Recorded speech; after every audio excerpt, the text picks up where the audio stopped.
Une proposition surprenante de Donald Trump, une pilule contre les AVC et un fossile de l'âge de glace. Nous sommes le mardi 27 août, je suis Jeanne. Bonjour à toutes et à tous. Voici votre concentré d'actualité scientifique sélectionné par Maxi-Science. La différence entre l'homme des cavernes et nous, c'est le résultat de la science. Et ce n'est pas une opinion, c'est de la science. Notre monde n'est pas si moche. Lâcher des bombes nucléaires sur les ouragans, c'est l'étrange proposition du président Donald Trump pour éviter les catastrophes naturelles aux États-Unis. Le pays est en effet régulièrement frappé par des ouragans dont l'intensité est toujours plus forte à cause du réchauffement climatique.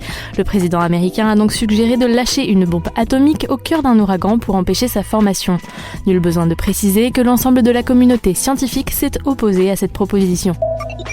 Des scientifiques viennent de mettre au point une pilule révolutionnaire. En associant 4 principes actifs, elle permettrait de réduire d'1/3 le risque de faire un accident cardiovasculaire, qui reste la première cause de mortalité au monde. Selon les chercheurs, cette pilule miracle pourrait même être prescrite en prévention, mais elle devra d'abord passer des essais cliniques car elle comporterait pour l'instant trop d'effets secondaires.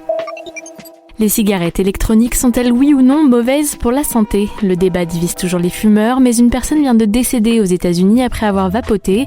Ce cas vient s'ajouter à 200 autres qui seraient dus à des maladies pulmonaires contractées à cause des vapoteuses. Elles sont en effet soupçonnées d'aggraver les particules fines dans les poumons. Avis aux fans du film L'âge de glace, un fossile vient d'être découvert en Argentine et il ressemble à s'y méprendre au personnage de Scrat. Des archéologues ont en effet mis au jour un petit animal ayant vécu il y a 230 millions d'années qui ressemble au rongeur de l'âge de glace. Mais contrairement au personnage du dessin animé, ce spécimen se nourrissait probablement d'insectes et d'animaux plus petits que lui. C'est tout pour aujourd'hui, merci pour votre fidélité. Pour en savoir plus sur les news du jour, n'hésitez pas à consulter le site de Maxi-Science.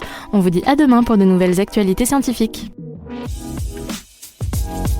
Voilà. Il ne reste plus qu'à vous remercier de votre attention. Au revoir.